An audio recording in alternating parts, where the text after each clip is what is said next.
এটা দাগ দিয়ে দিয়েছি যাতে তোমরা বুঝতে পারো।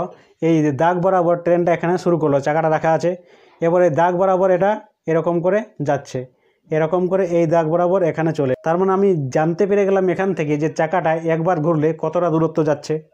নমস্কার বন্ধুরা, তোমাদের সবাইকে স্বাগত জানাই আজকের এই ক্লাসটিতে। আজকে এখানে আমরা কষে দেখি 16 অঙ্কগুলো করব।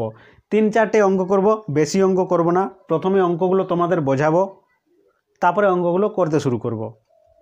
তো শুরু করার আগে একটা জিনিস অবশ্যই বলে দেব, এর আগে যে বৃত্তের পরিধি আছে তার যে সূত্রটা আসছে, কেমন করে আসছে, এটা খুব সুন্দর করে আলোচনা করেছিলাম।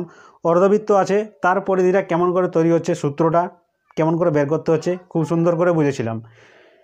তার সঙ্গে সঙ্গে এটাও বুঝেছিলাম যে একটা বৃত্ত কেমন করে আসছে, কোথা থেকে বৃত্তটা যে গোল আকারে এমন করে তৈরি হয়ে গেল, সেই জিনিসটাও বুঝিয়েছি।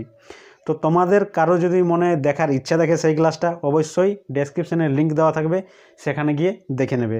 এরপর আমি এখানে বিষয়গুলোকে বোঝাবার চেষ্টা করছি। 1 নম্বর অঙ্কটা আমাকে প্রথমেই দুটো ছবি দেওয়া হয়েছে, আর সেই ছবি দুটোর আমাকে পরিসীমা বার করতে বলছে। এখন পরিসীমা মানে তোমরা অবশ্যই বুঝে গেছো যে এই ধার বরাবর যে দৈর্ঘ্যটা হচ্ছে সেটাই হচ্ছে আমাদের পরিসীমা। তো ছবিটা যদি একটু ভালো করে লক্ষ্য করো তাহলে দেখবে এখান থেকে এই দৈর্ঘ্যটা দেওয়া আছে, আর উপর দিকে আমাদের এখান থেকে এই দৈর্ঘ্যটা দেওয়া আছে। তাহলে এখান থেকে আমি এই দৈর্ঘ্যটা বের করব, আর এখান থেকে এই দৈর্ঘ্যটা বের করব, আর এটা এই দিকেরটা এইটা আর এটা যোগ করে দেবো, তাহলে পরিসীমা পেয়ে যাব। এখন প্রশ্ন হলো বার করব কেমন করে। তো ভালো করে যদি লক্ষ্য করো তাহলে দেখবে এটা দেখতে ত্রিভুজের মতো হচ্ছে। ছবিতে একটুকু এরকম করে একটা দাগ টানা আছে, তার মানে তোমরা বুঝবে যে তোমাদের বলতে চাইছে এই যে কোণটা সেটা আমাদের 90 ডিগ্রি আছে। 90 ডিগ্রি মানে এক সমকোণ। তাহলে যে ত্রিভুজের একটা কোণ সমকোণ হয়ে যায়, 90 ডিগ্রি হয়ে যায়, সেটাকে সমকোণী ত্রিভুজ বলে। আর সমকোণী ত্রিভুজ হলেই আমাদের লম্ব আর ভূমি দৈর্ঘ্য মিলে আমাদের এই দৈর্ঘ্যটা পেয়ে যাব। তো তোমরা বলবে যে এখানের দৈর্ঘ্যটা কোথার থেকে আসবে। তো একটু ভালো করে চিন্তা করো, এইটা হচ্ছে একটা আয়তক্ষেত্র। তো আয়তক্ষেত্র এইটা যার যতটা দৈর্ঘ্য হয়, এইটা বাহুটার অতটাই দৈর্ঘ্য হবে।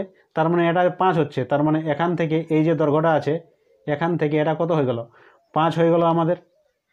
আর এখান থেকে এটা যদি 5 পেয়ে গেলাম, আর টোটালটা এখানে দেওয়া আছে কত, 8 মিটার। তাহলে এই টোটালটা থেকে যদি এইটা বাদ দিয়ে দিই তাহলে এখানে দৈর্ঘ্যটা আমি পেয়ে যাব। তার মানে এটা পেয়ে গেলাম কত, আমি 3 মিটার পেয়ে গেলাম। ঠিক আছে, এরপর আমাকে এখানের দৈর্ঘ্যটা বার করতে হবে। তাহলে এখানের দৈর্ঘ্যটা হচ্ছে আমাদের কি, অর্ধবৃত্তের আকারে হচ্ছে। যদি আমরা অর্ধবৃত্তের সূত্র দেখি এমন করে অর্ধবৃত্তের সূত্র, তাহলে পাই আর প্লাস 2r হয় সূত্রটা। অর্ধবৃত্তের পরিধির সূত্র হয় 2r প্লাস পাই আর প্লাস 2r হয়। 2r মানে কোনটা, 2r মানে হচ্ছে এইটা ব্যাসার্ধ, এটা যদি ব্যাসার্ধ r হয় তাহলে এখানে টোটাল দৈর্ঘ্যটা আমাদের 2r হয়। তো এখানে দেখো এখান থেকে এইটা আমাদের 4 মিটার আছে, তাহলে এটা যদি 4 মিটার হয় তাহলে এই বাহুটার সঙ্গে এই বাহুটা সমান হবে, কারণ এটা একটা আয়তক্ষেত্র। তাহলে এইটা আমাদের টোটালে চলে এলো 4 মিটার। 4 মিটার থেকে যদি আমি এটাকে অর্ধেক করে দিই তাহলে এদিকে পেয়ে যাব 2 আর এদিকে পেয়ে যাব 2। 2 যখন পেয়ে গেলাম তখন এখান থেকে এই যে যত দৈর্ঘ্যটা সেটা ব্যাসার্ধ হয়ে গেল, এদিকে দৈর্ঘ্যটা অতটাই, মানে আমি এই অর্ধবৃত্তটার ব্যাসার্ধটা পেয়ে গেলাম। কিন্তু আমাকে এই মাঝের দৈর্ঘ্যটা বার করতে বলেনি, আমাকে এইটা বার করতে বলেছে। এখানে যে চাপটা আছে এটা আমাকে বার করতে বলেছে। তাহলে এটা কী মান করে বার করব, এটা 2rটা বাদ দিলেই হচ্ছে, 2rটা ওখানে রাখবো না। তাহলে পাই ইন্টু ব্যাসার্ধ যদি করে দিই তাহলে আমরা এই যে চাপের যে দৈর্ঘ্যটা সেটা পেয়ে যাব। এখান থেকে এটা 5 পেয়ে গেলাম, এখান থেকে এইটা পেয়ে গেলাম, আর টোটালটা একসঙ্গে যোগ করে দেবো, আমরা পেয়ে যাব পরিসীমা কতটা হবে সেইটা। এইটা বোঝানোর পরে তোমরা যদি অঙ্কটা করতে পারো তাহলে বোঝানোটা আমাদের কী হলো, একটু সাফল্য লাভ করবে। এরপর অঙ্কটা করছি, যারা তাতেও বুঝতে পারবে না তারা এবার দেখবে বিষয়টা। তাহলে এখানে নামকরণ করে দিচ্ছি, এটা হচ্ছে এ, এটা হচ্ছে বি, এটা হচ্ছে সি, এটা হচ্ছে ডি। এই যে চাপের মাঝের বিন্দুটা এখানে ই নাম দিচ্ছি, এটাকে এফ নাম দিচ্ছি। তাহলে এখানে আমি বলে দেব যে ত্রিভুজ এ সি বি, এটা হচ্ছে কত, 90 ডিগ্রি। 90 ডিগ্রি মানে এক সমকোণ।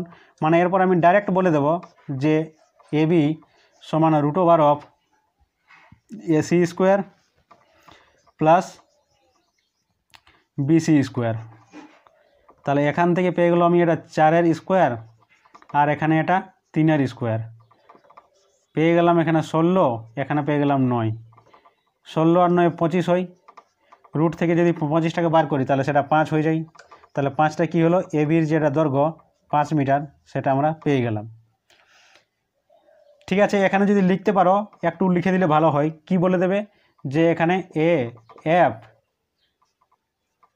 ডি আর সি হলো চতুর্ভুজ। চতুর্ভুজ তার মানে এখানে বলে দেবে যে এ এফ সমান সি ডি এবং এ সি সমান এফ ডি। কারণ এর দৈর্ঘ্য থেকে আমি এটার দৈর্ঘ্য বার করছি, এখান থেকে এটা বার করছি, সেই জন্য লিখে দিলাম একটুকু বিষয়টা। ঠিক আছে, এটা পেয়ে গেলাম। এবার চাপের দৈর্ঘ্যটা বার করব। চাপের দৈর্ঘ্যটা কি বললাম যে অতএব ডি ই এফ, এফ বলতে চাপটা দেখিয়ে যাবে, এটা চাপের দৈর্ঘ্য বটে। সেটা কি হয় পাই ইন্টু ব্যাসার্ধ, ধরে রাখ। ব্যাসার্ধ মানে এটা কত হয়ে গেল, টোটালটা 4 মানে এটা 2 হয়ে গেল। তাহলে ব্যাসার্ধ কত যাবে 2 হয়ে যাবে। এখন কি করবে 22-এর 7 গুণিত 2 মানে চলে আসবে এখানে 44/7। 44/7টাকে যদি পূর্ণ আকারে করতে চাই তাহলে সেটা কত হবে ভাগ করে দেখো, 6-7 42 হয়ে যাবে আমাদের। তাহলে এখানে হয়ে গেল 2 মানে এখানে 2 চলে আসবে, তাহলে এখানে 6 পূর্ণ 2-এর 7 হয়ে যাবে। তাহলে এটা হয়ে গেল আমাদের 6 পূর্ণ 2-এর 7। সবার কিন্তু পুরো ক্লাসটা দেখার দরকার নেই, যারা বোঝানোটা বুঝে গেলে তারাই কিন্তু এটা দেখবে, তারা না দেখলেও চলবে। যারা বোঝানোর পরে যারা বুঝতে পারছো না তারা পুরোটা চাইলে দেখতে পারো। তাহলে এটা হয়ে গেল এত মিটার। এরপর এখানে কি করব, টোটালটা যোগ করে দেব। ডাইরেক্ট এখানে বলবো যে নির্ণয় চিত্রটির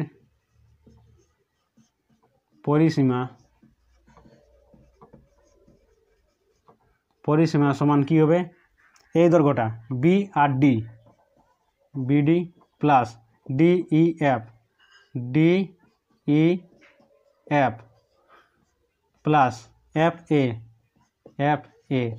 প্লাস এবি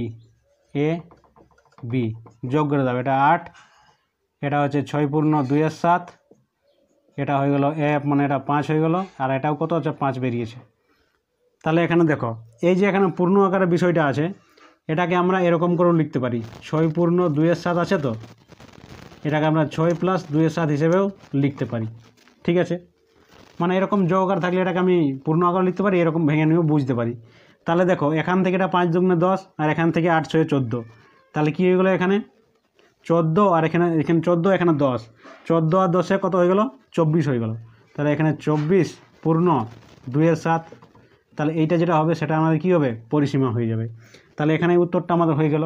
এরপর আমরা এই দ্বিতীয়টা বুঝবো। দ্বিতীয় চিত্রটা খুবই সহজ আছে, এখানে তোমরা বুঝিয়ে দিলেই মানে পেরে যাবে, বোঝার কিছু নেই। এখানে চারদিকে সীমানাটা যোগ করলেই হচ্ছে। দেখো কি করতে হবে, এখানে ডাইরেক্ট বলবে, এখানে ভাবার কিছু নাই। নির্ণয় চিত্রটির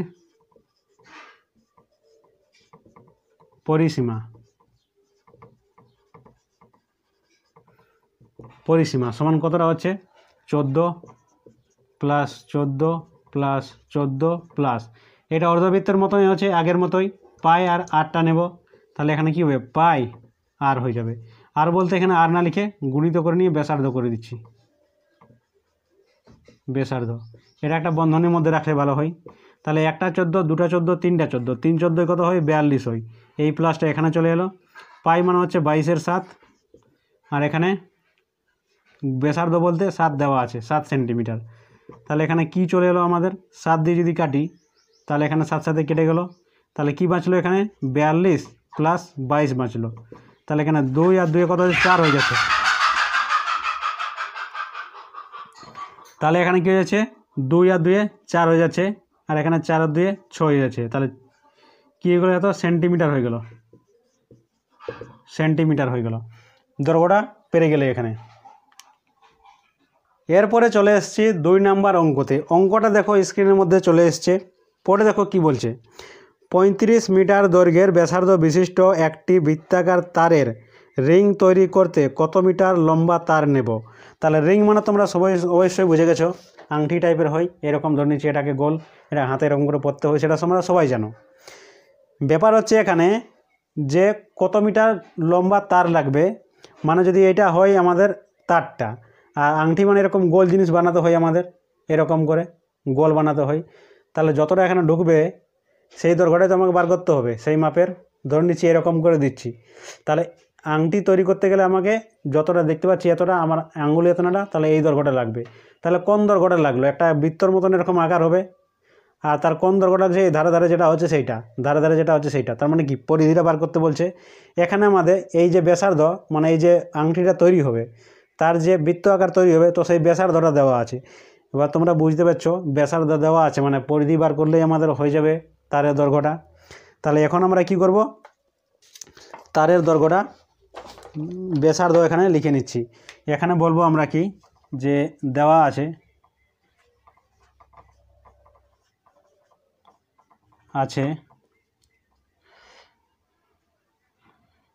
বৃত্তাকার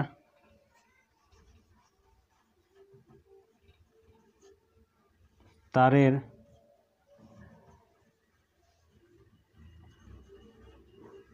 ব্যাসার্ধের দৈর্ঘ্য সমান করে দেওয়া আছে আমাদের 35 মিটার। 35 মিটার, এইটা হয়ে গেল। 35 মিটার দেওয়া আছে, আর কিছুই আমাদের বার করতে বলছে না। তাহলে এখানে আমি কি করব, দৈর্ঘ্য যখন লিখবো এটাকে একটু ব্র্যাকেটে আমি আর দিয়ে দেবো। আর সমান কত দেবো? 35 মিটার। এরকম করলে কি হবে, যখন আমি সূত্র আকারে লিখবো তখন সেটা বার করতে হয়। তাহলে এখানে বলে দেবো যে তো এখানে একটা জিনিস দেখো, বোঝার জন্য তো তোমরা বুঝে গেলে যে ব্যাপারটা কী আছে, কিন্তু এখানে বেশি কিছু লিখতে যাবে না, কারণ এই যে অঙ্কটা দেওয়া আছে একটা শর্ট কোশ্চেনে এই অঙ্কটা আসে, সেই জন্য বেশি কিছু লিখবে না। অতএব বলে দেবে নির্ণয়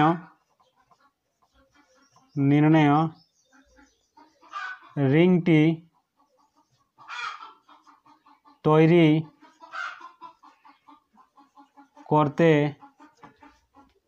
তার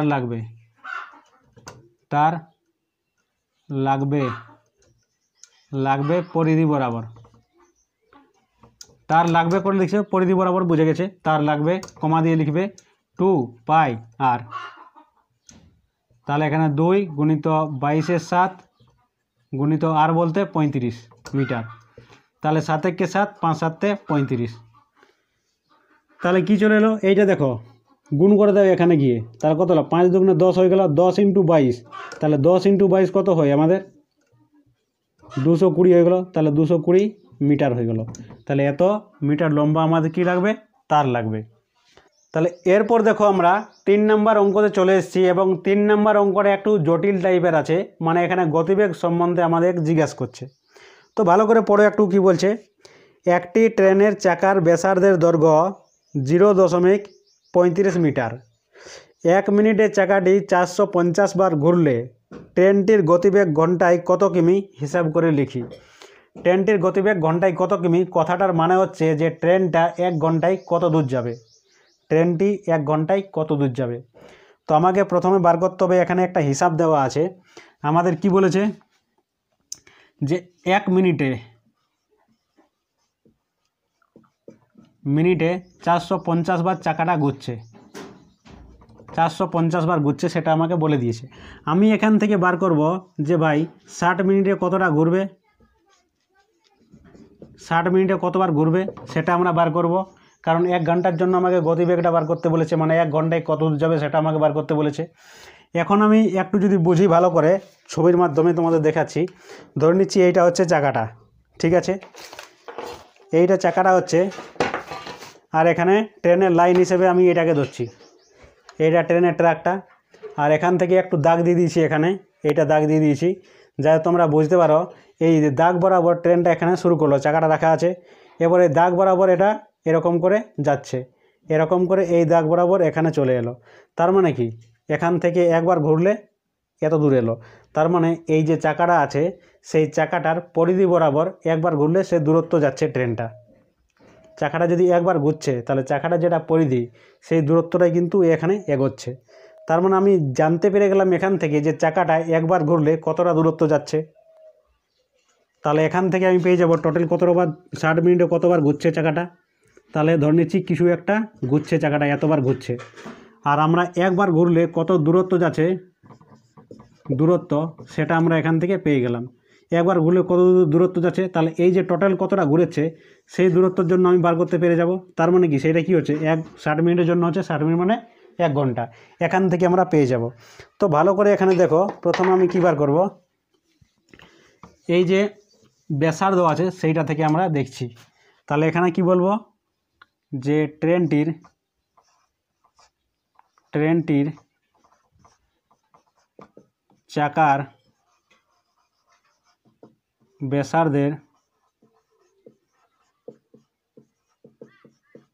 দৈর্ঘ্য আর বলে দিচ্ছি সমান কত 0.35 মিটার, এইটা দেওয়া আছে। এখন থেকে আমি বার করব যে পরিধি বরাবর। তাহলে এখানে বলবো চাকাটি একবার ঘুরলে পরিধি বরাবর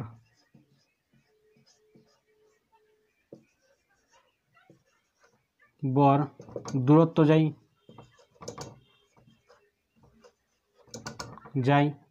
তাহলে এখানে বলবো অতএব চাকার পরিধি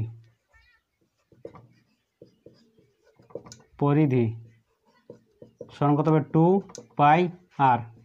2 মানে 2, পাই মানে হচ্ছে 22/7, আর আর মানে হচ্ছে 0.35। তো এই যে 0.35 আছে, এখান থেকে যদি দশমিকটা আমি উঠিয়ে দিই তাহলে উপরে 35 হবে আর নিচে 100 হবে, এরকম একটা আসবে কিছু। তাহলে এটা ঘাটিয়ে আমি এখানে 35/100 করে দিচ্ছি। তাহলে এখানে দেখো 5 একে 5 আর 5 7 35, ঠিক আছে। এরপর দেখো এই 2টা এই 5-এর সঙ্গে গুণ হয়ে যাবে, তাহলে সেটা 10 হয়ে যাবে। তাহলে লিখে দিচ্ছি একবার 22 গুণিত এই 5 আর 5-এ 10 হয়ে গেল, বাই নিচে আমাদের 100 আছে। এই শূন্যটা এই শূন্য কেটে গেল, 10 বাই এত বেরোলো। তার মানে দশমিকটা যদি ঢুকিয়ে দিই তাহলে 2 দশমিক এত মিটার। এটা কি হলো চাকাটির পরিধি হয়ে গেল, মানে চাকাটি একবার ঘুরলে এতটা দূরত্ব যায়, সেটা আমরা বুঝে গেলাম। এবার এখানে একটা অন্য হিসাব বলে দিয়েছে আমাদের যে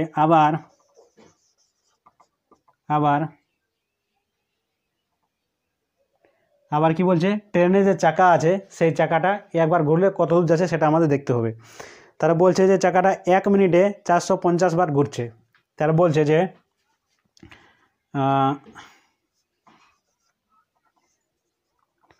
1 মিনিটে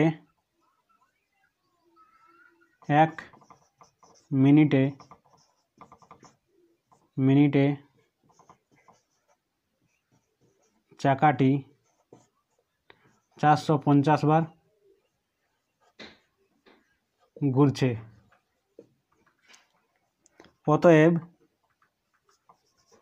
অতএব 60 মিনিট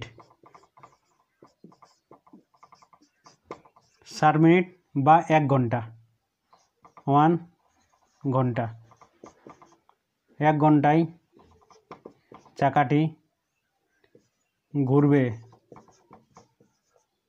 কত ঘুরবে 450 গুণিত 60, এতবার ঘুরবে। তাহলে এখানে গুণ করে দাও, 45 আছে আর কত আছে 6 আছে। তাহলে 5 চোখ 30-এ 0 হাতে রইল 3, আর 4 চোখ 24 আর 3-এ 27। তাহলে 27 270 আর এই দুটো জিরো হয়ে গেল। তাহলে এত বার ঘুরছে। এখন আমরা কি বলবো, এখন যে চাকাটি একবার ঘুরলে কত দূরে যাচ্ছে 2.2 মিটার যাচ্ছে, 2.2 মিটার যাচ্ছে। তাহলে আমি বলবো যে এখন চাকাটি একবার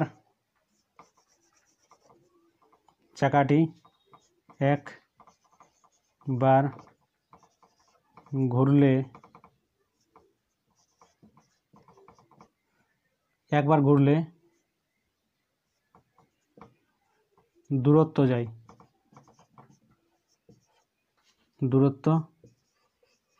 যায়, কত যায় সমান 2.2 মিটার।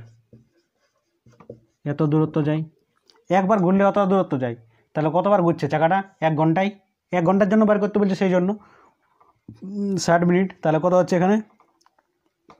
অতএব 27,000 বার ঘুরলে দূরত্ব যাবে 2.2 গুণিত 27,000।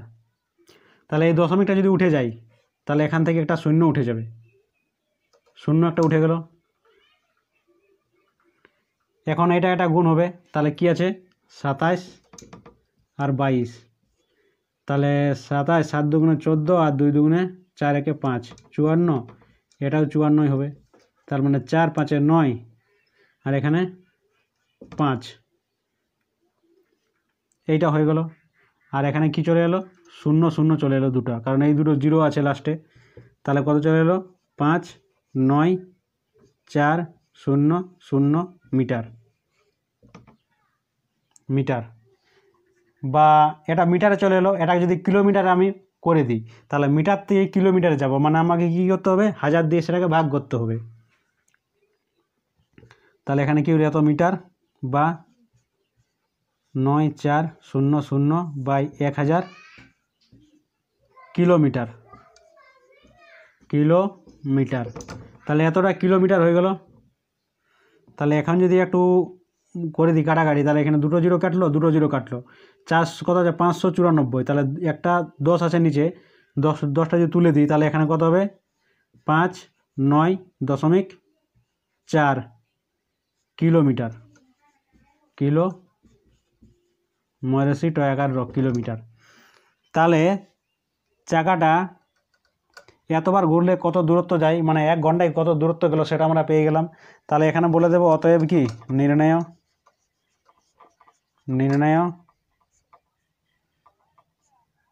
ট্রেনটির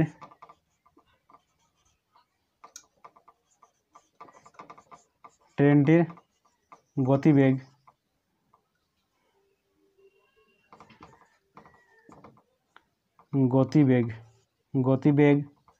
সমান কত হবে? 594 কিমি